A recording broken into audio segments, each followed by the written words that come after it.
कि परिंदों को मंजिल मिलेगी ज़रूर, कि ये फैले हुए उनके पर बोलते हैं, कि परिंदों को मंजिल मिलेगी ज़रूर, कि ये फैले हुए उनके पर बोलते हैं। और अक्सर वो लोग अपनी लाइफ में हमेशा ही चुप रहते हैं जिनके ज़माने में हुनर बोलते हैं। वो कहते हैं ना कि मेहनत इतनी खामोशी से करो कि कामयाबी शोर मचा दे। तो प्यारे विद्यार्थियों, आज के इस लेक्चर में हम बात करेंगे सैम्पल पेपर सेकंड की, जिसका हमारा पार्ट 1 है, जिसमें सेक्शन ए, सेक्शन बी और सेक्शन सी 3 सेक्शन में ये डिवाइड है। सेक्शन ए जिसमें क्वेश्चन हमारे 2 मार्क्स में है, बी जिसमें हमारे क्वेश्चन जो है 4 मार्क्स में है, और सेक्शन सी जिसमें हमारे क्वेश्चन जो है 6 मार्क्स में है। ठीक है, एक क्वेश्चन जो बोर्ड पे लिखा हुआ है, जो मैंने स्टार्टिंग में सैम्पल पेपर का पार्ट 1 डाला था तो आपको सोल्व करने के लिए दिया था। किसी भी बच्चे ने जो है उसका सॉल्यूशन नहीं भेजा। हाँ, 1 या 2 बच्चे ने ये ज़रूर बोला था कि सर हमने काफ़ी प्रैक्टिस किया लेकिन प्रूफ निकला नहीं इसका। तो सबसे पहले मैं ये क्वेश्चन सोल्व करवाऊंगा, उसके बाद हम सेक्शन ए, सेक्शन बी और सेक्शन सी के जितने भी क्वेश्चन हैं वो सारे के सारे आज के इस लेक्चर में सोल्व करेंगे। तो बने रहे वीडियो के साथ। देखिए क्या कहा है इसने, कहा कि अगर हम इस फॉर्म का डिटर्मिनेंट करते हैं तो वो इक्वल होगा 2 time x y z into x plus Y plus Z whole cube. अब ध्यान दीजिए, मैं बात कर रहा हूँ लेफ्ट हैंड साइड की। ठीक है, लेफ्ट हैंड साइड। ठीक, देखो ध्यान दो, अगर मान लिया मैं R1 को मल्टीप्लाई करता हूँ x से तो ये x स्क्वायर हो जाएगा, यहाँ x स्क्वायर हो जाएगा।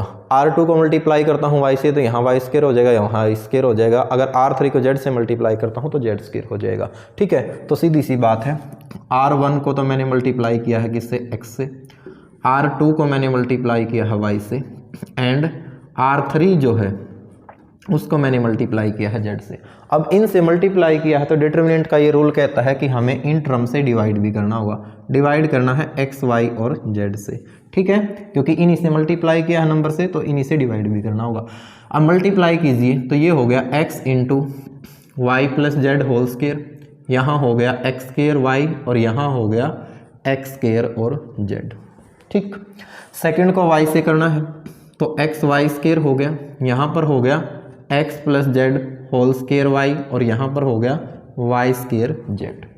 ठीक, यहाँ पर हो गया आपके पास x z स्क्वायर, यहाँ पर हो गया y z स्क्वायर और यहाँ पर हो गया z इंटू में x प्लस y इंटू का होल स्क्वायर। यही हो गया ना, बोलो।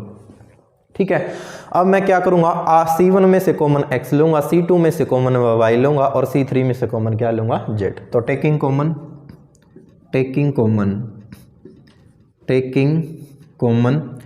x, y and z from C1, C2 and C3 respectively. तो x y z क्या किया मैंने, कॉमन लिया, तो x y z आ गया कॉमन। नीचे कितना है, x y z, कितना रह गया यहाँ पर, y plus Z whole square. यहाँ रह गया मेरे पास कितना, क्योंकि मैंने सीधी सी बात है इसमें से पहले x कॉमन लिया तो पहले मैं इसको लिखता हूँ y स्क्वायर जेड स्क्वायर, इसमें से y कॉमन लिया है तो x square x plus Z whole square, यही रह गया। और यहाँ पर रह गया मेरे पास कितना, z स्क्वायर। उसके बाद इसमें से z कॉमन तो x स्क्वायर y स्क्वायर और x plus y whole square. Clear है यहाँ तक? तो x y z से x y z मेरा कैंसिल भी हो गया। उसके बाद मैंने क्या किया, मैंने ऑपरेशन लगाया किसमें, C1 में। क्या ऑपरेशन लगाया, C1 में से C3 घटा दें या C2 घटा दें कोई दिक्कत नहीं है। C1 में से मैंने क्या किया, C1 माइनस C3 किया, एंड C2 में ऑपरेशन लगाया क्या, C2 माइनस C3। ठीक, क्या हो गया ये हो गया मेरे पास y plus Z whole square minus X square, Y square minus Y square 0 और Z square minus X plus Y whole square. X C2 minus C3, X square minus X square 0 हो गया। यहाँ हो गया मेरे पास X plus Z whole square minus Y square, Z square और minus में X plus Y whole square, और यहाँ पर हो गया एक्स स्क्वायर वाई स्क्वायर और x plus Z whole square. ठीक है, ओके। अब ध्यान दे, आइडेंटिटी का यूज करूंगा, ए स्क्वायर माइनस बी स्क्वायर, ये ए है ये बी है, तो ए प्लस बी ए माइनस बी, तो ये हो जाएगा मेरे पास कितना, फर्स्ट कॉलम मेरे पास होगा Y plus Z plus X into Y plus Z minus X. यहाँ पर हो गया 0। Again using identity A square minus B square here, तो then Z plus x plus Y and Z minus x minus Y, यही term बन गई। उसके बाद C2 0 एज इट इज। यहाँ पर फिर से उसी आइडेंटिटी का यूज करें, तो x plus Z plus y into x plus Z minus y. यहाँ पर z plus x plus y और z minus x minus y, ठीक है। उसके बाद एक्स स्केयर वाई स्केयर और x plus Z whole square, ये एज इट इज। कुछ गलत तो नहीं निकल गया, x प्लस वाई था, x प्लस वाई, तो यहाँ क्या आएगा x प्लस वाई आएगा। तो क्या आ जाएगा यहाँ पर x प्लस वाई, ठीक है। Now taking common x plus Y plus z from C1 and x plus Y plus z from C2। 6 number में क्वेश्चन था ये, पहले वाले जो सैंपल पेपर 1 था। तो इसमें से x प्लस जेड कॉमन लिया, इसमें से भी x plus Y plus z common लिया, तो स्केयर हो गया। तो यहाँ कितना रह गया y plus Z minus x 0, z minus x minus y. यहाँ पर कितना रह गया 0, यहाँ कितना रह गया x plus Z minus y, z minus x minus Y. ये रह गया x स्केयर, ये रह गया y स्केयर और ये रह गया x plus Y whole square. बोलो क्लियर यहाँ तक? ओके।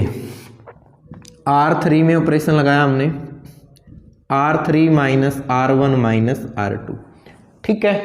क्या हो गया x plus Y plus Z whole square, y plus Z minus x 0, x square 0, x plus Z minus y, y square. R3 में से R1 को भी घटाना है, R2 को भी, तो घटाएंगे तो Z, यानी कि ये टर्म तो as it is minus y minus z plus x. तो जब माइनस जेड होगा तो जेड वाली टर्म कैंसिल होगी, प्लस एक्स होगा तो एक्स वाली टर्म कैंसिल होगी, लेकिन माइनस वाई और माइनस वाई ये हो गया -2 टाइम वाई, ठीक है। यहाँ पर ध्यान दीजिए, अगर इसमें से जेड में से जेड घटाऊंगा कैंसिल, माइनस एक्स और माइनस एक्स, माइनस के 2x हो गया और माइनस वाई ये प्लस वाई कैंसिल हो जाएगा, X square plus Y square plus 2xy। उसमें से यदि मैं क्या घटाऊंगा, मैं घटाऊंगा यदि उसमें से क्या वाई स्केयर और एक्स स्केयर, तो यहाँ पर रह गया मेरे पास कितना 2xy, ठीक है। अब मैंने क्या किया, यहाँ पर xy बनाने के लिए मैंने इसको x से मल्टीप्लाई कर दिया, इसको मैंने y से मल्टीप्लाई कर दिया। तो C1 को तो मल्टीप्लाई किया है x से और जो C2 है उसको मल्टीप्लाई किया है y से।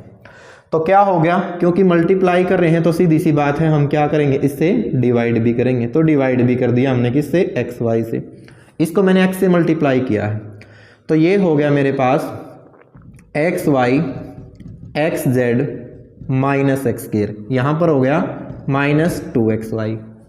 इसको मैंने मल्टीप्लाई करना है y से, तो ये तो 0 तो बीच में एज इट इज 0, y से multiply xy yz minus y square -2xy, यही हो गया। यहाँ पर हो गया मेरे पास x स्केयर वाई स्केयर और 2xy। यहाँ तक बताओ क्लियर है, हाँ या ना? क्लियर है ना? उसके बाद C1 में ऑपरेशन लगाया, C1 plus C3 and C2 में ऑपरेशन लगाया, C2 प्लस C3। बाहर मेरे पास क्या है, बाहर है x plus Y plus Z का होल स्केयर और divide xy।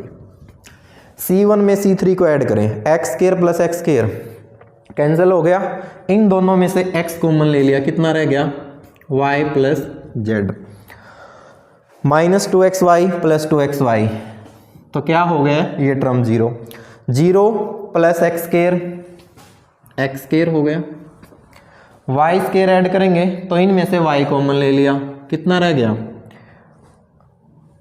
x plus Z रह गया, -2xy प्लस xy कितना हो गया 0, कितना रह गया x square plus y square plus 2xy।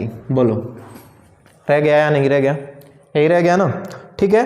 अब ध्यान दीजिए भाई, क्लियर है ना हमारा यहाँ तक? हाँ बिल्कुल ठीक है। तो ऊपर वाले में से चाहो तो x कॉमन ले सकते हैं, ठीक है ना, कॉमन ले ही ले। ऊपर से हमने कॉमन ले लिया x और इसमें से R2 में से कॉमन ले लिया y, तो ये एक्स वाई हमारा क्या हो जाएगा? कैंसिल। मेरे पास रह गया x plus Y plus Z whole square equal to y plus z, x common ले लिया है x और x, यहाँ से y कॉमन लिया है 0, x प्लस जेड और कितना रह गया? y, 0 0 2xy, ठीक है। अब हम करेंगे क्या? हम एक्सपेंड कर देंगे इसको C3 से, इसी से ना, C3 से।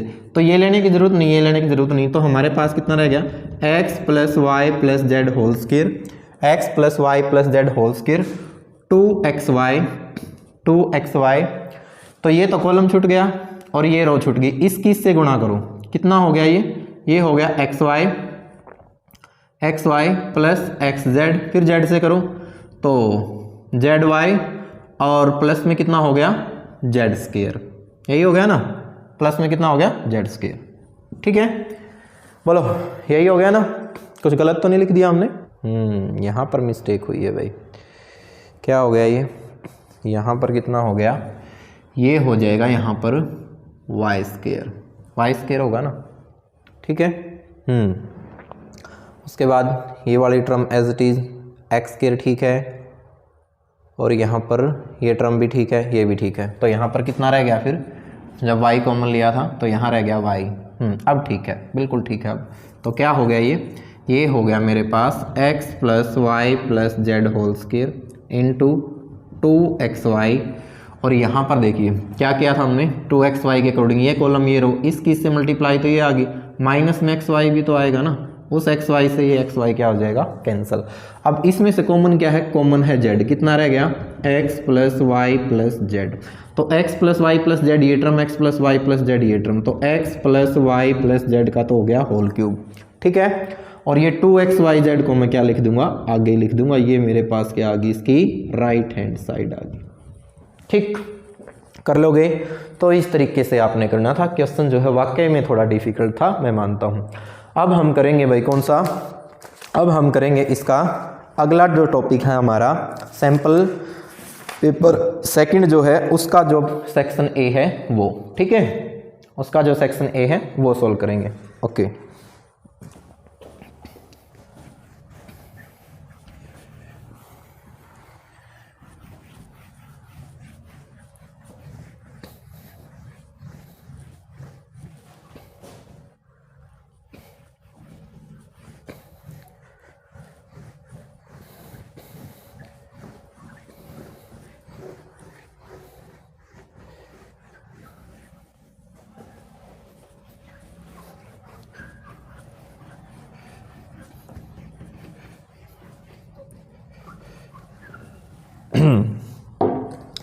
तो देखिए क्वेश्चन नंबर फर्स्ट क्या क्या है इसने? Find out whether the following function is continuous or not at x is equal to 2 और f x is equal to x cube minus 3 if x less than or equal to 2 है, और x square plus 1 if x क्या है? Greater than 2 है। तो ध्यान दीजिए भाई, सेक्शन ए की हम बात कर रहे हैं और उसका क्वेश्चन कौन सा? Question number first. एक फंक्शन दिया है एफ एक्स और क्या दे दिया? एफ एक्स उसने दिया एक्स क्यू माइनस 3 और उसने दिया एक्स स्क्वायर प्लस 1। ये तो है तब जब x हमारा क्या होगा? लेस देन इक्वल टू 2 होगा, और ये है तब जब x हमारा क्या है? ग्रेटर देन 2 होगा, ठीक है। तो हमने चेक करना कि फंक्शन हमारा क्या है? कंटिन्यूस है या फिर डिसकंटिन्यूस है। ओके, लेफ्ट हैंड लिमिट की बात करते हैं। Left hand limit x tends to check करना है 2 पे नेगेटिव साइड और fx। तो fx की कौन सी वैल्यू लेंगे? Limit x tends to 2 negative, fx की वैल्यू लेंगे नेगेटिव में कौन सी? जिसमें x 2 से छोटा है, ठीक है। पुट करेंगे, put x is equal to 2 minus h. 2 minus h put करते ही लिमिट किस में कन्वर्ट होगी? h टेंस टू 0 में। h टेंस टू 0 में बता रखी है ना ये बात आपको पहले वाले लेक्चर में। क्या हो जाएगा ये? 2 minus h whole cube minus 3, एच की जगह 0 रखा, 2 का क्यूब किया 8, 8 माइनस 3 कितना आ गया 5। तो लेफ्ट हैंड लिमिट तो आ गई इसकी 5। Right hand limit x tends to 2 positive और fx, limit x tends to 2 positive और fx की कौन सी value x square plus 1, put x is equal to 2 plus h। ठीक है, क्या हो जाएगा पुट करते ही, limit h tends to 0 2 plus h whole square plus 1, h की जगह 0, 2 का स्क्वायर 4 प्लस 1, ये भी आ गया 5। अब सिर्फ हमने गिवन फंक्शन देखना है। गिवन फंक्शन हमारे पास कितना है f2, इक्वल वाला केस ये है तो 2 इसमें रखें, 2 की पावर 3 कितना हो गया 8 माइनस 3, ये भी कितना आ गया 5। तो हमारे पास क्या आ गया कि जो लेफ्ट हैंड लिमिट है वो इक्वल आ गई राइट हैंड लिमिट, और इक्वल आ गया हमारे पास f2, और ये सारा इक्वल आ गया किसके 5 के। तो hence fx is continuous, fx हमारा क्या हो जाएगा कंटिन्यूस हो जाएगा। कर लोगे ना, ठीक है। तो ये था हमारा सेक्शन ए से कौन सा क्वेश्चन नंबर 1। ठीक है, उसके बाद देखिए सेक्शन ए से question number 2, if y is equal to sine x raise to power sine x then find dy by d x if x lies between 0 to pi. Second question में इसने क्या है कि हमारे पास एक फंक्शन है sine x और उसकी पावर भी क्या है साइन एक्स है, और हमने जो है फाइंड आउट करना है क्या dy बाई डी एक्स। तो सीधी सी बात है ये y के इक्वल है। ठीक है, तो देखते हैं इसका dy बाई डी एक्स क्या आता है। क्या करोगे, टेकिंग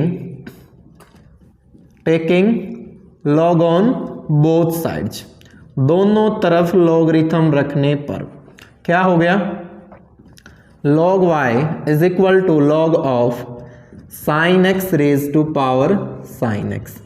ठीक है, using formula log m raise to power n is n log m, then log y is equal to sine x into log of sine x। ये टर्म बनेगी। Differentiating कीजिए दोनों तरफ, derivative on both side with respect to x, then derivative of log y is 1 by y and derivative of y is dy by dx। Using product rule here, this function u and this function v, then sin x as it is, derivative of log sin x 1 by sin x and derivative of sin x is cos x, plus log of sin x as it is derivative of sine x cos x. ठीक, क्या हो गया, इस sign से ये sign हमारा cancel हो गया, और dy बाई डी एक्स की जो वैल्यू आ गई हमारे पास वो आ गई y इंटू में कोस एक्स, प्लस में आ गया कोस एक्स और log ऑफ कितना आ गया साइन एक्स। ठीक है, y की वैल्यू रख दो, क्या है y की value sine x raise to power sine x. ठीक है, कॉमन आ गया इसमें से cos x, कितना रह गया 1 प्लस log साइन x, ये हमारे पास रह गया इसका आंसर। कर लोगे, हो जाएगा। Third question, solve the equation dy by d x is equal to y into cot x given that x is equal to pi by 2 and y is equal to 1। ठीक है, क्वेश्चन नंबर 3 की हम बात कर रहे हैं। ठीक है, क्या कहा है इसने कि जो dy बाई डी एक्स है, जो dy बाई डी एक्स है वो इक्वल है y इंटू कोट एक्स के। ठीक है, और जो x है वो तो है पाई बाई 2 एंड जो y है वो है 1, x तो है पाई बाई 2 और y कितना है 1 है। तो ध्यान दीजिए, वेरिएबल सेपरेबल करोगे तो y को इस साइड लेके आओ, 1 बाई वाई डी वाई हो गया, कोट x और dx इस साइड आके आ गया मल्टीप्लाई में, इंटीग्रेटिंग ऑन बोथ साइड किया, then integration of 1 by y is क्या हो जाएगा log of y, integration of cot x is log of sine x। ठीक है ना, log of sine x, plus में सम कांस्टेंट c, उसको भी हम क्या लिख देते हैं log c लिख देते हैं, बिकॉज सारा का सारा लॉगरिथम में आया है। तो ये हो गया हमारे पास log y is equal to log of sine x और इंटू में c। इससे कंफ्यूज मत होना, जब कंप्लीट टर्म में आपके पास लॉगरिथम हो तो कांस्टेंट को log c ले लिया करो। एंटी लॉग लोगे तो logarithm cancel, y is equal to कितना हो गया sine x into c. Equation number क्या आ गई फर्स्ट। अब पुट करेंगे x की जगह तो π/2 और y की जगह 1, तो y की जगह 1 और साइन π/2, साइन π/2 कितना होता है 1, तो c की वैल्यू कितनी आ गई 1, तो c आ गया 1। ये c की वैल्यू 1 में पुट करो तो y क्या बन जाएगा, y is equal to sine x, हमारा रिक्वायर्ड सॉल्यूशन हो जाएगा। कर लोगे? Okay, next question, question number 4। An urn contain 5 red and 3 black balls. एक अर्न है उसमें 5 red and 3 black ball, and the second urn contain 3 red and 5 black ball. An urn is selected at random and a ball is drawn from it. If the ball is black find the probability that it is from first earn. Bayes theorem से question है और जो सिर्फ कितने में दे रखा है 2 number में दे रखा है, ठीक है ना, बेस थ्योरम से। चलो बड़ा क्वेश्चन है, कोई दिक्कत नहीं, कर लेंगे सॉल्व। ओके, 4th की हम बात कर रहे हैं। क्या कहा है इसने कहा है कि 2 बर्तन हैं हमारे पास, 2 थैले कह सकते हैं, ठीक है, और दोनों थैलों में क्या है, इसमें है 5 तो रेड है और 3 क्या है ब्लैक, ठीक है। उसके बाद 3 तो इसमें क्या है रेड है और 5 क्या है ब्लैक है। देखो मैं इस क्वेश्चन को डिटेल में नहीं करूंगा क्योंकि 2 नंबर में बहुत ज़्यादा टाइम लग जाएगा, छोटे में कर लेना, ठीक है ना। हमने सीधी सी बात है दोनों अर्न को सिलेक्ट किया। अर्न जो फर्स्ट हम सिलेक्ट करेंगे उस इवेंट्स को हमने मान लिया क्या E1।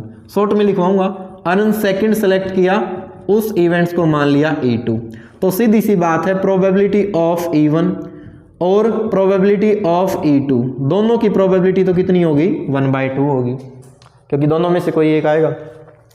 उसके बाद हमने मान लिया कि बॉल जो निकाली गई है वो ब्लैक बॉल होगी, तो उस इवेंट्स को हमने मान लिया क्या A, मान लिया कि जो निकाली गई गेंद क्या है वो ब्लैक होगी।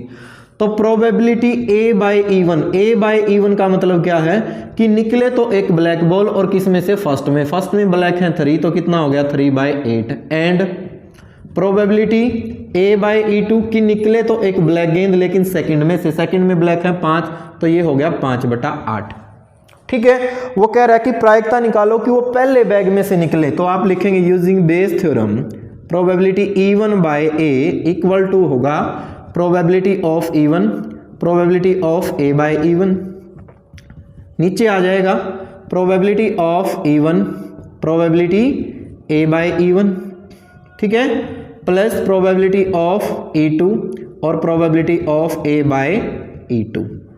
तो प्रोबेबिलिटी ऑफ E1 कितना है, E1 है 1/2, A/E1 कितना है 3/8, ये तो आ गया सेम 1/2 और 3/8, प्लस प्रोबेबिलिटी ऑफ E2 वो भी 1/2 है और A/E2 कितना है 5/8 है, ठीक है। सोल्व कीजिए इसको। ऊपर हो गया मेरे पास 3/16, नीचे हो गया 3/16 प्लस में 5/16, ऊपर तो आ गया 3/16 और नीचे आ गया 8/16, कैंसिल हो गया, कितना आ गया 3/8, आंसर आ जाएगा, ठीक है। कर लोगे? ये क्वेश्चन मैंने इसलिए थोड़ा शॉर्ट में करवाया है क्योंकि 2 नंबर में था, अदरवाइज ये क्वेश्चन की हम एक एक चीज लिखते कि let E1 be the probability of selected first urn and E2 be the probability of selected second urn. उसके बाद हम क्या मानते, let A be the event of getting a black ball from selected urn, ठीक है। उसके बाद A/E1 इसको भी हम बताते कि रियल में A/E1 क्या था, A/E2 जो है उसको भी हम बिल्कुल डिटेल में बताते कि A/E2 क्या था। तो ये सारी की सारी चीजें हमने बतानी थी। अगर मान लिया यही क्वेश्चन आपका 6 नंबर में आता तो ठीक है, तो इन्होंने 2 में दे रखा था तो इसलिए हमने क्या कर दिया, इसको थोड़ा सा छोटा जो है वो करवा के इसको सोल्व करवा दिया, ठीक है। तो कोई दिक्कत नहीं है, आपने भी एग्जाम में बस ऐसा ही ध्यान रखना है, अगर क्वेश्चन बड़ा है तो उसको थोड़ा ज़्यादा डिटेल में लिख दो, छोटे में है तो आप उसको क्या कर दो, थोड़ा शॉर्ट में कर दो। टाइम बचाना है, आपने देखना है कि किस प्रकार हमने 2.5 घंटे में पेपर कंप्लीट करना है। Next question, modulus of A magnitude of vector a is 3, magnitude of vector b is equal to 4, vector a dot vector b is equal to 9, then find क्या वेक्टर, इसने कहा है modulus magnitude of vector A cross b. देखो क्या कहा है 5 में, इसने कहा कि वेक्टर ए जो है उसका मैग्नीट्यूड तो कितना है, ये तो है 3, बी का मैग्नीट्यूड कितना है 4 and vector a dot b, vector a dot b है 9। फाइंड क्या करना है, फाइंड करना है हमने ए क्रॉस बी और इसका मैग्नीट्यूड क्या होगा। ये देखो कैसे करोगे। हमें पता है कि कोस थीटा क्या होता है, a dot b divide magnitude of A magnitude of b. तो ए डॉट बी दे रखा है 9, 3 और 4, सीधी सी बात है कितना आ गया, ये आ गया 3/4, यही आ गया ना। अब ए क्रॉस बी ये हमारा कहाँ से निकलेगा, साइन थीटा इक्वल होता है मैग्नीट्यूड ऑफ, यानी कि magnitude of A cross B upon में magnitude of A magnitude of B. Sine theta को मैं क्या लिख सकता हूँ, 1 minus cos square theta modulus of vector A cross B divide में magnitude of A and magnitude of B. ठीक है, कोस थीटा की वैल्यू है 3/4, तो 1 माइनस 9 बाय कितना हो गया 16, मॉडुलस ए क्रॉस बी ये एज इट इज, दोनों की मल्टीप्लाई करूंगा ये आ गई 12।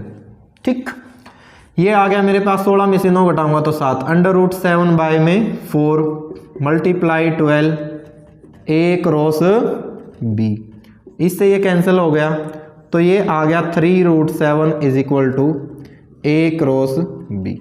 ये हमारे पास क्या आ गया इसका आंसर। ठीक है, क्वेश्चन नंबर 5 था हमारा। क्वेश्चन नंबर 6 भाई लास्ट क्वेश्चन है, पहले भी आया था ऐसा ही question. For what value of lambda the line x-1/3 equal to y-2/2 lambda equal to z-3/2 is perpendicular to the line x-1/3 lambda equal to y-1 lambda equal to z-6/5। Lambda की किस value के लिए perpendicular होंगी। दो लाइनें हमें दे रखी हैं, कौन कौन सी लाइनें दे रखी हैं, x-1/3 equal to y-3/2 lambda equal to z-3/2 दे दिया, x-1/3 लैम्डा, y-1/1 और z-6 कितना दे रखा है -5। ये दोनों की दोनों जो लाइनें हैं वो क्या दे रखी हैं, परपेंडिकुलर दे रखी। तो ध्यान दीजिए लाइन कब परपेंडिकुलर होती हैं, if a1 a2 plus b1 b2 plus c1 c2 equal to 0। तो a1 ये है, b1 ये है, c1 ये है, a2 ये है, b2 ये है, c2 ये है, तो रखो 3 तिया 9, तो माइनस के तो 9 लैम्डा, 2 लैम्डा और 1 की मल्टीप्लाई करोगे तो प्लस में आ जाएगा 2 लैम्डा, माइनस में हो गया 10 इक्वल टू 0। ठीक है, 2 लैम्डा में से 9 लैम्डा घटाओगे तो माइनस के तो 7 लैम्डा और ये इस साइड होके आ गया 10 और लैम्डा की वैल्यू कितनी आ गई -10/7। कर लोगे सोल्व, आसान क्वेश्चन था बिल्कुल।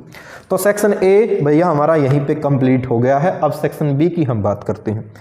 Find the interval in which the function f given by f(x) is equal to sin x plus cos x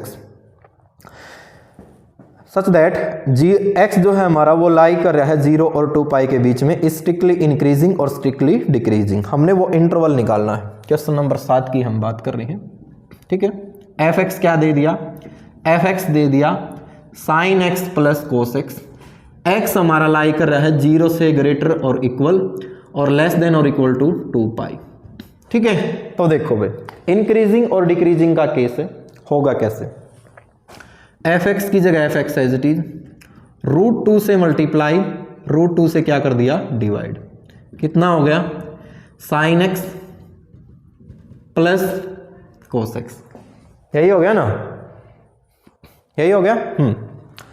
और ये हो गया मेरे पास कितना f(x) इज इक्वल टू ऊपर वाला √x तो एज इट इज, इसको मैं क्या लिख सकता हूं 1/2 √x sin x plus 1/2 √x और cos x लिख सकते हैं ऐसा। ये हो गया मेरे पास √x तो as it is, sin x भी एज इट इज, 1/√x को मैं लिख सकता हूं cos π/4 प्लस में cos x as it is, और इसको यहाँ पर मैं लिख सकता हूँ sin पाई बाय 4, बिकॉज दोनों की वैल्यू क्या होती है, सेम होती है। तो ये आ गया मेरे पास कितना, root x is equal to sine कितना x प्लस में पाई बाय 4, पाई बाय 4 की वैल्यू 45, यही तो आ गया। ये fx आ गया, fx ये था दो फंक्शन में, मैंने एक में कन्वर्ट कर लिया, ठीक। डेरिवेटिव करें तो f डैश x कितना आ जाएगा, root x as it is, और साइन का डेरिवेटिव हो गया कोस x प्लस में 45 डिग्री, ठीक है। तो मैंने चेक करना है, एक तो इंक्रीजिंग एंड एक मैंने चेक करना है क्या, डिक्रीजिंग। अगर मैं बात करता हूं इंक्रीजिंग की, तो सीधी सी बात है, मेरे पास क्या होना चाहिए, जो f डैश x है वो ग्रेटर 0 होना चाहिए, स्ट्रिक्टली इंक्रीजिंग में। अगर मैं बात करता हूं डिक्रीजिंग की, तो f डैश x मेरे पास क्या हो जाना चाहिए, लेस देन 0 होना चाहिए, ठीक है। अब x हमारा, कोस की बात करते हैं हम, पहले चलो इस x को ले लेते हैं। x क्या दे रखा है, less than, greater than equal to x, less than equal to 2 pi, लेकिन हमारा x 45 है, तो क्या आ जाएगा ये, अगर 45 ऐड करूंगा तो 45 less than equal to x plus 45 less than equal to 2 pi plus 45, ठीक है। क्वाड्रेंट हमने बनाया, यहां पर बना दिया, ठीक है।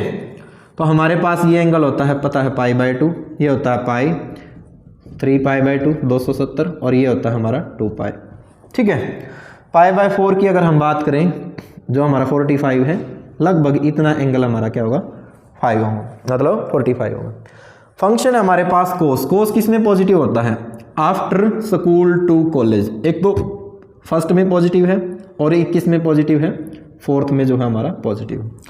तो यदि मैं x की पॉजिटिव की, ये फंक्शन पॉजिटिव कब आएगा हमारा ये पॉजिटिव, जब 45 प्लस में क्या हो, एक तो हो हमारे पास क्या भाई, पाई बाय 4 से लेकर पाई बाय 2, पाई बाय 4 से लेकर पाई बाय 2 ये आए, या फिर 3 पाई बाय 2 से 2 पाई आए, 3 पाई बाय 2 से क्या आए, 2 पाई आए, 270 से 360 आए, या फिर 2 पाई से 45 ये आए हमारे पास, यानी कि 2 पाई से 45 नहीं, 2 पाई में 45 ऐड हो जाएगा, यानी कि 360 में यदि मैं 45 ऐड करूंगा तो कितना हो गया, ये 405 हो गया, यही हो गया ना, 405 हो गया।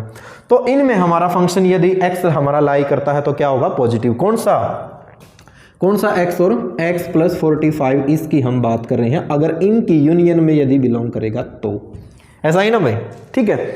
लेकिन हमने जो है x को देखना है ना कि x प्लस 45, तो सभी में से यदि मैं 45 घटाऊंगा तो यहां तो रह गया 0 से 45, ठीक है ना, यूनियन 270 में से यदि आप 45 घटाएंगे तो 5 रह गया, और यहां पर कितना रह गया भाई, 2 रह गया, 225 360 है अगला, 360 में से 45 घटाओ, 5 1 315, तो 315 यूनियन यहां पर है मेरे पास 260 यानी कि 315, और इसमें से अगर मैं 45 घटाऊंगा कितना रह जाएगा, ये 360 रह जाएगा, ठीक है। तो ये तो आ गया मेरे पास किसके लिए भाई, x, जब फंक्शन मेरा क्या होगा, इंक्रीज होगा। क्या होगा फंक्शन जब मेरा इंक्रीज होगा, बात समझ में आई। जब डिक्रीज होगा, तो डिक्रीज वाले केस में अगर मैं बात करूं डिक्रीज की, तो एक तो मेरे पास क्या है, सेकंड क्वाड्रेंट में नेगेटिव है, और एक थर्ड क्वाड्रेंट में नेगेटिव है। एक तो सेकंड क्वाड्रेंट में नेगेटिव है, एक थर्ड क्वाड्रेंट में, तो सेम वही बात कि x प्लस 45 बिलोंग्स करेगा किस से, pi by 2 to pi union pi to 3 pi by 2। तो सब में से आप पाई बाय 4 जो है वो आप घटा दें, तो कितना रह गया यहाँ पर, x बिलोंग करेगा हमारा, यहाँ पर तो आ गया पाई बाय 4, पाई बाय 4 आ गया ना। 180 में से यदि आप 45 घटाएंगे तो यहाँ कितना रह गया, 135 यानी कि 3 पाई बाय 4 यूनियन यहाँ पर 3 पाई बाय 4 रह गया ना, हाँ। और यहाँ पर अगर हम बात करें 3 pi by 2 minus pi by 4 की बात करें तो कितना हो गया, 6 पाई यानी कि 5 पाई बाय 4। तो यहाँ पर फंक्शन हमारा क्या होगा, डिक्रीजिंग, मतलब नीचे की ओर आएगा, ठीक है। तो उसने पूछा था कि वो इंटरवल बताना था, तो ये तो इंटरवल आ गया हमारा किसके लिए, इंक्रीजिंग के लिए, और ये इंटरवल आ गया हमारा किसके लिए, डिक्रीजिंग के लिए। तो इस तरीके से आपने ये क्वेश्चन करना था, ठीक है, थोड़ा सा डिफिकल्ट क्वेश्चन था। Next question, find the area enclosed by the circle x square plus y square is equal to a square. X square plus y square equal to a square, इस circle का हमने area निकालना है। ध्यान दीजिए, क्या इसको मैं ये लिख सकता हूं, x minus 0 whole square plus y minus 0 whole square equal to a square, equation number first. तो आप लिखोगे equation first represent an circle, ठीक है ना, with centre 0 0 and radius a। तो अगर मैं इसके ग्राफ की बात करूं तो ये इसका ग्राफ बन गया। ये प्रत्येक रेडियस कितनी है इसकी, a है। मैं सिर्फ एक पार्ट का एरिया निकाल दूंगा और 4 से मल्टीप्लाई कर दूंगा तो मेरे पास सर्कल का एरिया निकल जाएगा। तो रिक्वायर्ड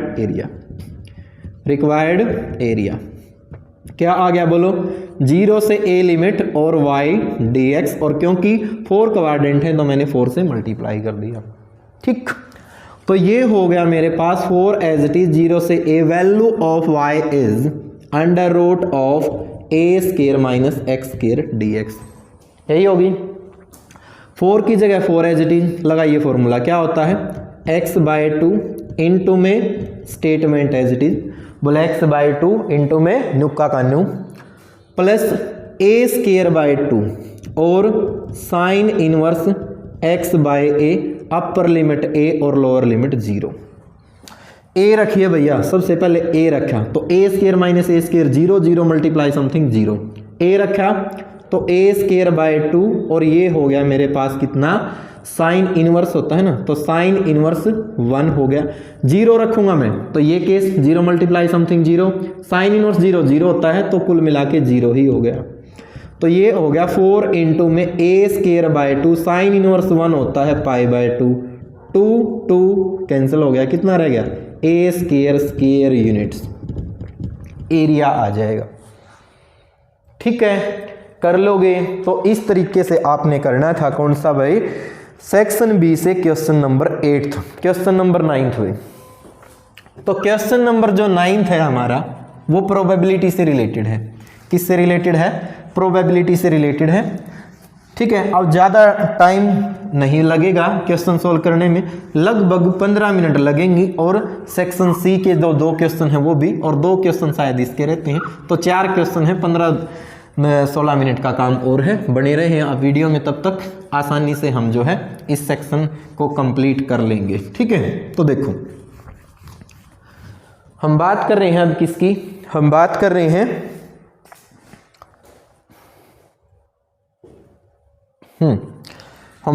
हैं किसकी, सेक्शन बी से question number 9। In a hurdle race a player has to cross 10 hurdle, the probability that he will clear each hurdle is 5/6। Hurdle को मतलब क्लियर करने की जो प्रोबेबिलिटी है वो 5/6 है। What is the probability that he will knock down fair then 2 hurdle. तो सीधी सी बात है, बर्नौली ट्रायल से हमारा क्वेश्चन है, 10 हर्डल है टोटल। कौन सा है क्वेश्चन, क्वेश्चन है 9। तो n तो हो गया, सीधी सी बात है 10, और वो क्लियर करने की जो उसकी प्रोबेबिलिटी है वो कितनी है, 5/6 है। तो ये हो गए हमारी प्रोबेबिलिटी ऑफ सक्सेस, जिसको हम P बोलते हैं। 5/6 क्यों, क्या आता है, नॉट सक्सेस, तो 1 माइनस में P, तो 1 माइनस में 5/6 कितना आ गया, 1/6। R कितना है, R2 दे रखा है इसने, क्योंकि इसने कहा है कि 2 हर्डल, इसके लिए हमने प्रोबेबिलिटी निकालनी है। फॉर्मूला क्या था, फॉर्मूला था Px is equal to R equal to NCR Q raise to power n minus R और P raise to power R, Bernoulli trial से था, अगर आपको ध्यान हो तो, ठीक है। आप इनको डिटेल में लिख लेना भाई, एक एक चीज, कभी आप कंफ्यूज हो जाओ कि सर आपने तो डायरेक्ट लिखवा दिया। तो 10CR, R की वैल्यू है 2, Q कितना है 1/6, 10 माइनस 2, P कितना है 5/6 और रेज टू पावर कितनी होगी 2। 10C2 को मैं सोल्व करूंगा तो मैं फॉर्मूला यूज करूंगा NCR वाला, क्या होता है n factorial by R factorial और n माइनस R फैक्टोरियल, यही होता है ना, ओके। 10C2 भाई कितना हो गया 10 फैक्टोरियल बाय R फैक्टोरियल कितना हो गया 2 फैक्टोरियल, और ये हो गया 8 फैक्टोरियल, तो कितना हो गया 1/6 raise to power 8, 5/6 raise to power 2। ये हो गया मेरे पास 10 multiply 9 multiply 8 factorial by 8 factorial multiply 2 1 by 6 raise to power 8 5 की पावर 2 को सोल्व करेंगे 25 डिवाइड में कितना आ गया 6 की पावर 2 आ गई 8 फैक्टोरियल से 8 फैक्टोरियल कैंसिल 2 से 5 कैंसिल तो 45 इंटू 25 6 रेज टू पावर कितनी होगी 10 होगी मल्टीप्लाई कर लें आप इसको 25 पंजा 125 तो 12 25 चौका 100 और 12 कितने हो गए 112 तो 112 और डिवाइड में कितना आ गया 6 रेज टू पावर 10 ये हमारा क्या आ जाएगा आंसर आ जाएगा कर लोगे ना ठीक है। अगला क्वेश्चन देखिए find the shortest distance between the line दो लाइनों के बीच का आपने जो है शॉर्टेस्ट डिस्टेंस निकालना है और शॉर्टेस्ट डिस्टेंस हमने निकालना है तो लाइन हमें दे रखी है क्या दे रखी है x plus 1/7 equal to y plus 1/-6 equal to z plus 1/1 and x minus 3/1 equal to y minus 5/-2 equal to z minus 7/1 ठीक है। क्या दिया कि x प्लस 1/7 दे रखा है और y प्लस 1/-6 दे रखा है और z प्लस 1 में कितना दिया 1 एंड यहाँ पर इसने दिया x माइनस 1/1 y माइनस 5/-2 और z माइनस 7 में कितना दे दिया 1 दे रखा है ठीक है।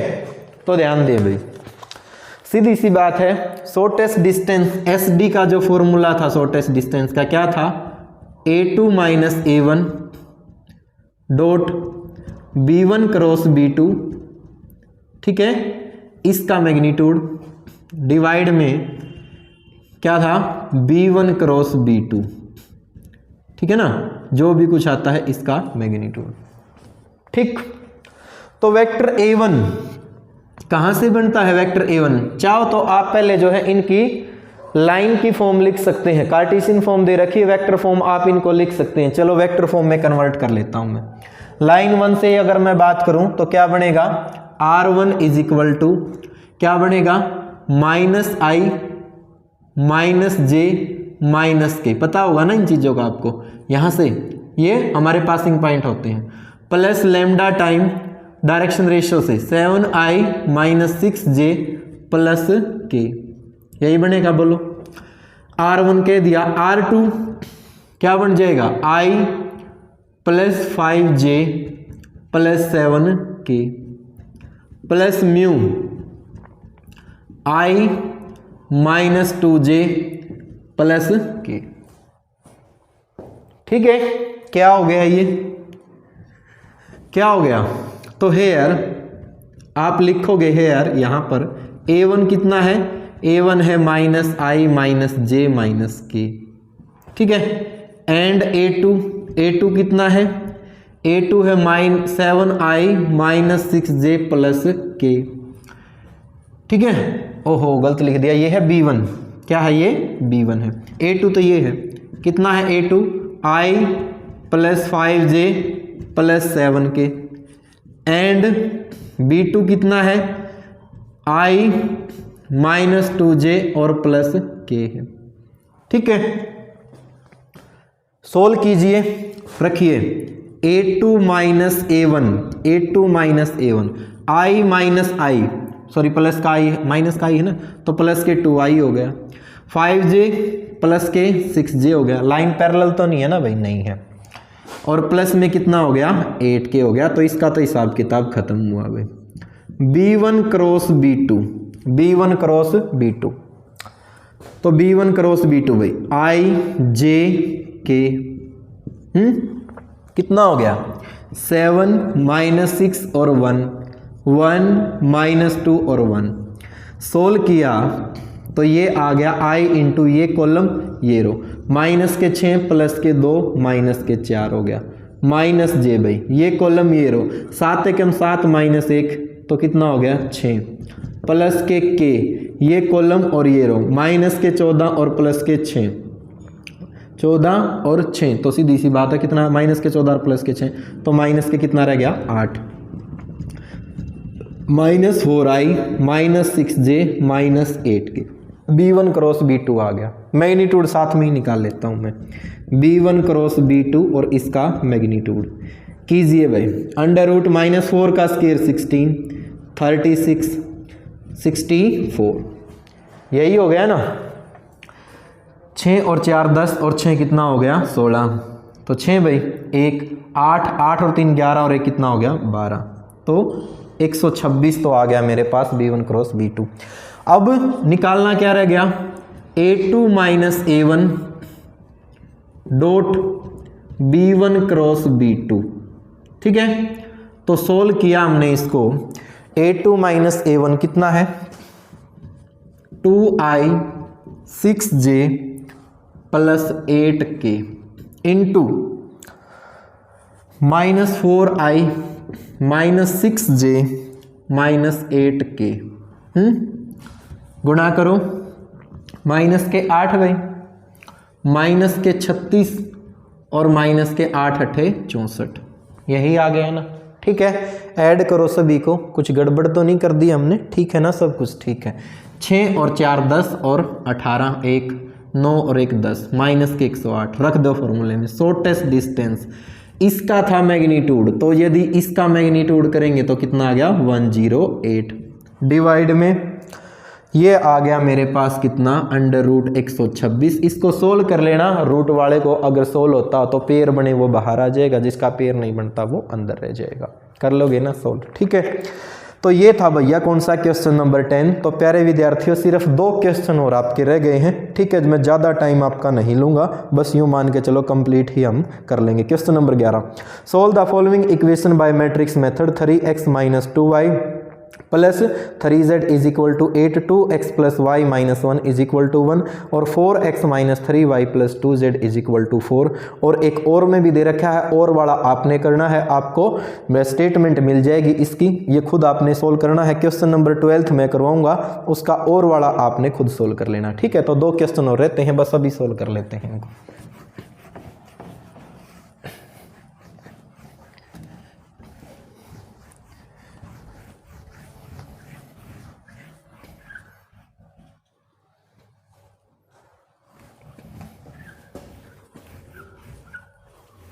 देखो सेक्शन सी में हम पहुंच गए हैं। क्वेश्चन नंबर 11 की मैं बात कर रहा हूं, क्या है 3x माइनस 2y प्लस में 3z इज इक्वल टू है 8 और यहां पर है 2x plus y minus z is equal to 1 है और 4x minus 3y plus 2z ये है 4।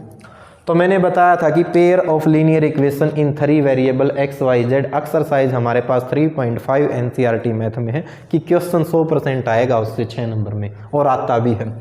लेट ए मैट्रिक्स क्या हो जाएगी 3 माइनस 2 3 2 1 माइनस 1 4 माइनस 3 और 2, ठीक है। कोमा लगा के मैट्रिक्स बी क्या है 8 1 और 4 एंड x कितनी है वेरिएबल x y और z, यही है ना x y और z, ठीक है। ओके, सबसे पहला काम होता है a का डिटरमिनेंट निकालना। तो डिटरमिनेंट ऑफ a कितना हो गया 3 इंटू ये कॉलम ये रो 2 माइनस 3 3 माइनस हो जाएंगे, माइनस माइनस प्लस के 2 ये कॉलम ये रो 2 दूनी 4 और प्लस के 4 प्लस 3 ये कॉलम और ये रो माइनस के तो 6 और माइनस के 4। सोल्व किया, माइनस के तो हो गया 3 8 हो गया ना, 8 दूनी 16 और ये हो गया माइनस 10 तो माइनस के 30, ठीक है। क्या हो गया 16 में से 30 घटाओगे माइनस 14 और ये हो गया माइनस 17 नॉट इक्वल टू 0, ठीक है। तो if determinant a not equal to 0 then A is a non singular matrix. A क्या है नॉन सिंगुलर मैट्रिक्स है, हेंस A इनवर्स क्या करेगा एग्जिस्ट करेगा, A इनवर्स एग्जिस्ट करेगा। सॉल्यूशन क्या होंगे हमारे यूनिक सॉल्यूशन होंगे, वैल्यू दिखाई देगी भाई। कैसे निकलते हैं वो x is equal to A inverse B। A inverse के लिए फॉर्मूला क्या है एडजॉइंट ए डिवाइड में डिटर्मिनेंट ऑफ ए। एडजॉइंट निकालने के लिए फॉर्मूला है आपके पास, या तो एक एक के एडजॉइंट निकालने हम एक एक टर्म के, या फिर सीधी सी बात है क्या कर लें 3 - 2 3 2 1 -1 4 -3 और 2। पहले दो कॉलम को दोबारा लिख लो, क्या हो जाएगा 3 2 4 -2 1 और -2 1 और -3। अब हमने करना क्या है, क्या किया हमने, ये एज इट इज गड़बड़ कर दी क्या, थोड़ी सी नहीं, थोड़ी सी गड़बड़ कर दी शायद, मुझे ध्यान नहीं है, शायद पहले दो रो को बाद में लिखना है और फिर दो कॉलम को, थोड़ा सा गलत कर गया। पहले दो रो को दोबारा से लिख लें, क्या हो जाएंगे 3 - 2 3, देख लेना एक बार 2 1 और -1। अब दो कॉलम को दोबारा से लिख दें, क्या हो जाएगा 3 2 4 3 2 -2 1 -3 -2 और 1। अब इस रो और इस कॉलम को डिलीट कर दें, हाँ यही था। तो 2 एकम 2 और -3 कितना हो गया, ये बच गया मेरे पास। एडजॉइंट ए की हम बात कर रहे हैं, क्या बच गया देखो 2 एकम 2 और -3 तो माइनस का 1, -4 -4 -8, -6 और -4 -10, वेरी गुड। उसके बाद इसकी इससे गुणा -9 और +4 -5, 3 दूनी 6 -12 -6 -8 -9 -17 +2 -3 -1 6 +3 9 3 और +4 7 और इसका क्या करना है ट्रांसपोज, क्या हो जाएगा बोलो -1 -8 -10 -5 -6 -17 -1 9 और 7। बोलो आसान है निकालना। ओके, इनवर्स निकालना है तो सीधी सी बात है, डिटर्मिनेंट आया है कितना -17, तो 1/- 17 माइनस को ले गया मैं अंदर, 1 5 1 8 6 -9 10 17 और -7। आप बाहर भी रख सकते थे, ज़्यादा माइनस अंदर थी इसलिए मैं अंदर ले गया। मैंने निकालना है x = a इनवर्स b, तो x = a inverse b, x कितना होता है x y और z, a इनवर्स कितना निकला है 1/17 1 5 1 8 6 -9 10 17 और -7 इनटू में b है भैया हमारे पास 8 1 और 4। करो solve, 1/17 as it is, first row first column 8 एकम 8 5 एकम 5 4 एकम 4, ठीक है। 8 8 64 6 एकम 6 9 चौके 36, ठीक है। ये भी 8 दाए 80 17 एकम 17 28, बोलो ठीक है ना। तो 1/17 ये तो एज इट इज, ये हो गया भैया कितना 17 ही हो गया, शायद 17 ही हो गया ना, 9 और 8 17, ठीक है। माइनस के 30 तो माइनस के कितना रहे, प्लस के रह गया मेरे पास कितना 34।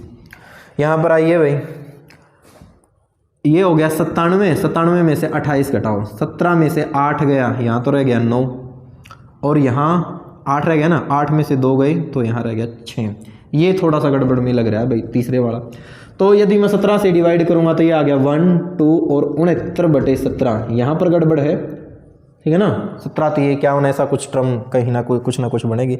17 में से 8 यदि मैं घटाऊंगा तो 9 रह गया, ये तो ठीक है, ठीक है।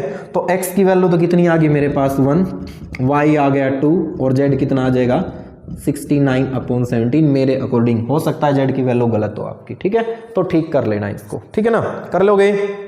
ओके भाई, तो लास्ट क्वेश्चन देखिए, question number 12। A factory manufacture tennis rackets and cricket bats. The making of one rackets required 1.5 hours on machine and 3 hours on machine on fishing.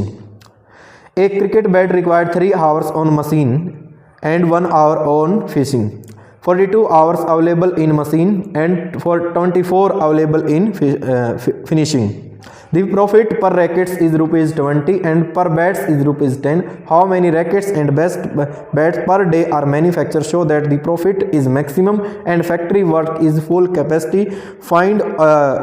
Find also the maximum profit. Okay, देखो भाई, तो सीधी सी बात है, linear programming problem, उससे हमारा question है. मैं linear programming problem की जो एलपीपी होती है आपके पास वो बनवा देता हूँ, सॉल्यूशन आप करके देख लेना, क्योंकि सिंपल क्वेश्चन ही ये बहुत बार करवा रखे हैं हमने. इससे पहले वाला लेक्चर देख लेना, अगर फिर भी ना समझ में आए तो कुछ, और नहीं तो अभी हम करवा देते हैं, कोई दिक्कत वाली बात नहीं. देखो क्या कहा है, दो चीज़ें हैं हमारे पास. क्या क्या चीज़ें बन रही हैं हमारे पास बन रहे हैं भाई, एक तो टेनिस रैकेट बन रहे हैं, तो टेनिस, और एक बन रहे हैं क्रिकेट बैट. इनमें जो चीज़ें यूज हो रही हैं वो चीज़ें यूज हो रही हैं, एक तो मशीन, ठीक है ना, और एक फिनिशिंग.